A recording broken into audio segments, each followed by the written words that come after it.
Trend Alert com Tessa Peters.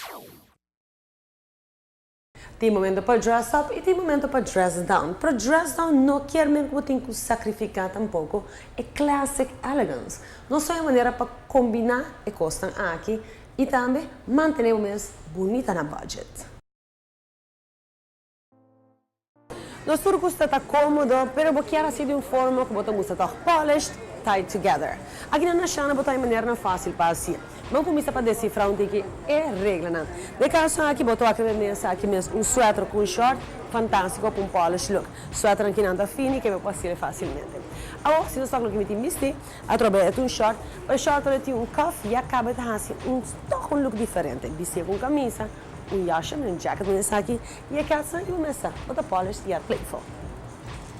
O meu sadibo, provavelmente um big fan de shirt dress. Para que com esse boa aqui, é net polish, é sedutivo, tem algo de botão não pode ser tão especial.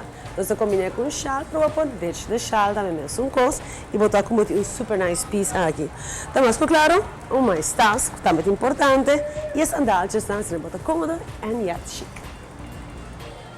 A temporada aqui é ideal para também check out resort pieces para o look na maneira aqui. Estamos buscando uma vacância, essa se pode notar, para visar e botar cómodo, que é striped dress, com sandálias e botas oversized, además de acessórios que é de um budget e botar luz fantástico.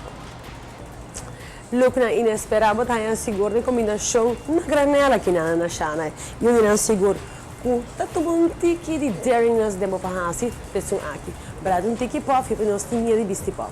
O botar aqui está funcionando com o saco e seguro é color, que está bonito em combinação com o cats aqui. O cats aqui, tu must buy. A open momento não com super casual, mas com película, porque tem algo que está cômodo, que eu vou pensar em outfit de maneira assim aqui. A jeans de Shana também com um stretch, mas o mesmo é bonita com o escuro aqui da cima, todo de que chique.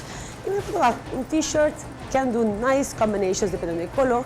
E se você mudar o layer effect, um com cats e vou ter um look claro vai ser, mano. E agora eu vim para o shopping aqui na Shana, ter visto uma section novo de muito para trás. Fantastic!